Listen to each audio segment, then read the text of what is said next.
Morning number 1 पे आकृति।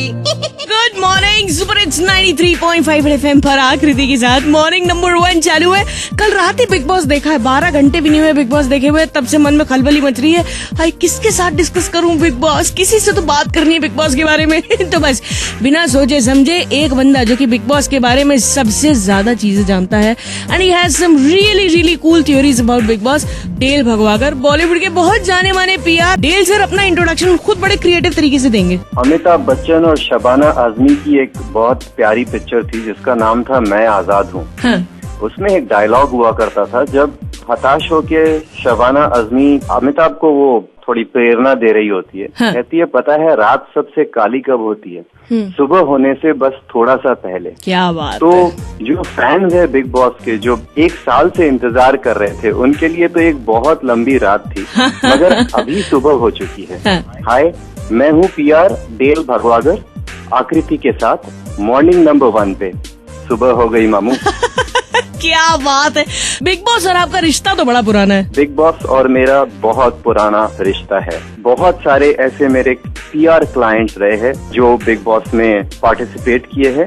अब तक 8 सीजन में 17 रहे हैं।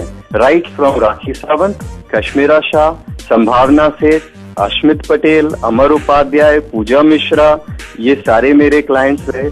उसके बाद लास्ट ईयर सोनाली राउत, आर्या बब्बर, राहुल महाजन, और इस सीजन में बिग बॉस 9 में 3 क्लाइंट है, अमन वर्मा, विकास भल्ला और मंदना करीमी। क्या बात है। तो अभी तक सबसे ज्यादा तहलका मचाने वाले आप ही के क्लाइंट्स थे। आगे क्या हंगामा होने वाला है? कल आपने बिग बॉस देखा? मुझे ऐसा लगता है बहुत लोगों ने एक नेगेटिव रिएक्शन दिया है। कल का लॉन्च देख के लोगों ने कहा है कि ये सीजन पुराने सीजन जितना इंटरेस्टिंग नहीं लग रहा है, या इसके कंटेस्टेंट्स पुराने सीजन जितने इंटरेस्टिंग नहीं लग रहे। तो मुझे ये लग रहा है कि ये सीजन एक्चुअली पुराने सीजन के जितना ही या शायद उससे ज्यादा इंटरेस्टिंग होगा, क्योंकि इसमें कुछ इस तरह के जो हमेशा ट्विस्ट की बात होती है बिग बॉस में, इस तरह के कुछ इस बार ट्विस्ट है जो प्रॉप सेंट्रिक नहीं है ज्यादा, जो ज्यादा एक ह्यूमन इंटरैक्शन सेंट्रिक है। उसके अलावा sets and the grandeur that we are seeing in this season is completely unmatched, not only compared to Bigg Boss standards but compared to any standards of any show that has ever been made in India. If you see the sets this time, they are like, you know, थोड़े से भड़क जड़क जरूर है, थोड़े मतलब वो उसका रीजन अलग है। अगर आपको वो सीक्रेट जाननी है तो मैं बता सकता हूँ। अरे सीक्रेट जानने के लिए तो अपने आपको फोन के एकदम चड़कीला भड़कीले रंग इस बारी बिग बॉस में अपन लोग देख रहे हैं। तो हाँ, तो we would definitely like to know the secret. वो रंग इसीलिए है, वो basically as I understand it, it is done to play with psychology. जैसे हमको पता है रंगों से हमको इफेक्ट होता है साइकोलॉजिकली। जैसे लाल रंग से पैशन से जुड़ा हुआ होता है लाल रंग। लाइट ब्लू से एक कामिंग इफेक्ट हम कहते हैं। मगर जो बिग बॉस में कॉम्बिनेशन यूज किए हैं कलर के, magenta, fluorescent green, lemon yellow, ये जो ब्राइट कलर्स का जो मिक्स एंड मैच है, वो क्या करता है कि इनिशियली तो वो दिखने में बड़ा प्लेजेंट लगता है, मगर वो 2 या 3 दिन के बाद साइकोलॉजिकली वो इरिटेट करने लगता है। वो कलर्स हर्ट करते हैं आईज को, वो आपको सोने नहीं देते, वो आपको चिड़चिड़ा करते हैं, क्योंकि आप कंटिन्यूसली ब्राइट कलर्स नहीं देख सकते। तो इससे क्या होगा कि धीरे धीरे संतुलन बिगड़ते जाएगा दिमाग का। लोग ज्यादा झगड़ा करेंगे, जितना ज्यादा झगड़ा करेंगे उतना ज्यादा ड्रामा होगा, जितना ज्यादा ड्रामा होगा उतने ज्यादा आईबॉल्स, जितने ज्यादा आईबॉल्स उतने ज्यादा टीआरपी, जितने ज्यादा टीआरपीज उतना ज्यादा चैनल कमाएगा। It's a circle, it's a vicious circle and it's a vicious circle, a recipe for success. तो इसका मतलब पहले से ज्यादा हंगामा होने वाला है इस वाले बिग बॉस में। मुझे ये फीलिंग आ रही कि इस बार ह्यूमन इंटरैक्शन पे कंसंट्रेशन है, तो वो बहुत अच्छा है। That will bring more life into the show. Alright. कल जब हम लोग बिग बॉस देख रहे थे तो 2.5 घंटा लगातार देखा और उसमें प्रिंस का जो इंट्रोडक्शन था, बाय गॉड वो तो रट गया। एंड प्रिंस को कोई सिलेक्ट ही नहीं करा था, तो एट अ टाइम मुझे लगा कि that part is now scripted, everybody is rejecting Prince and you know, so what do you think about that part?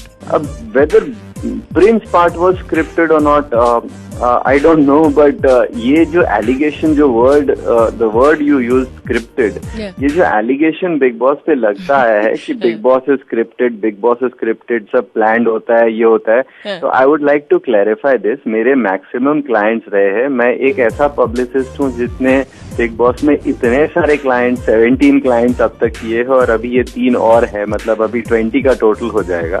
तो इतने एक्सपीरियंस से मैं कह सकता हूँ कि Bigg Boss is not scripted.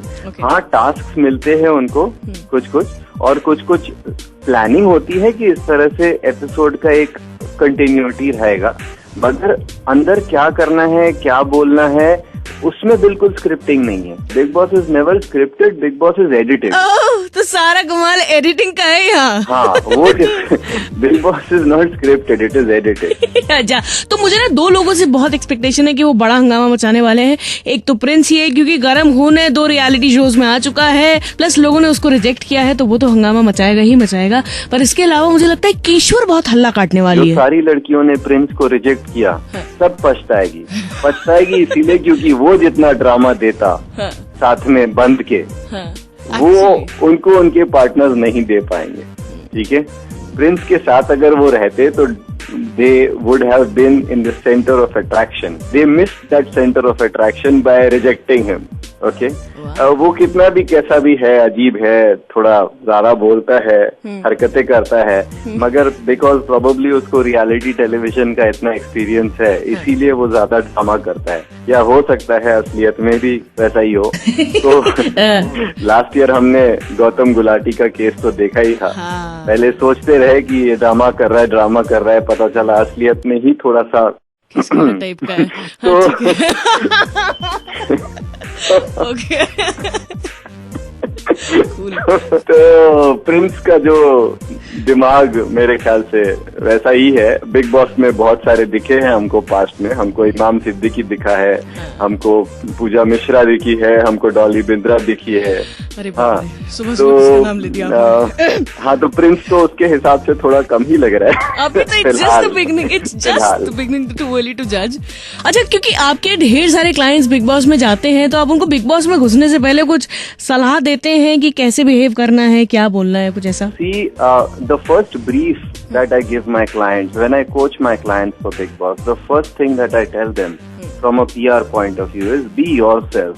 Okay. Don't try to be somebody. क्या होता है बिग बॉस में, आप अगर नकाब पहन के जाते हो ना, वो नकाब बहुत दिन तक रहता नहीं है. वो 10-15 दिन के बाद छूट ही जाता है अपने आप, और वो जब छूटता है तो बहुत सॉलिड हिट करता है, क्योंकि आपका इमेज एक 10-15 दिन तक अलग होता है, और फिर पब्लिक को पता चलता है कि असलियत में ये ऐसा है. तो मैं सबसे पहले अपने क्लाइंट्स को कहता हूँ, शुरुआत से be yourself. Yes, be a little over the top. I do tell them to be over the top. I do tell them थोड़ा एग्जैजरेट करना, थोड़ा ड्रामा ज्यादा करना, जितना नॉर्मल लाइफ में करते हो उससे 30-40-50% ज्यादा कर देना. कहता हूँ मैं. हाँ, पीआर में ये ज्ञान देता हूँ. और क्या यार, वरना मजा कैसे आएगा बिग बॉस देखने में? हम भी तो हंगामे के लिए ही देखते हैं. उम्मीद करता हूँ इस सीजन भी चौके छक्के लगते रहेंगे. अरे बिल्कुल लगेंगे यार, बिल्कुल लगेंगे. 93.5 FM. नहीं, आपको सिखाया था ना, आप बोलिए. मॉर्निंग नंबर 1 में आकृति के साथ रेड FM बजाते रहो. गजब, क्या बात है. मॉर्निंग नंबर 1 पे आकृति. मॉर्निंग नंबर 1 आकृति के संग सुबह 7 से 11 सिर्फ सुपर हिट्स 93.5 रेड FM पर बजाते रहो.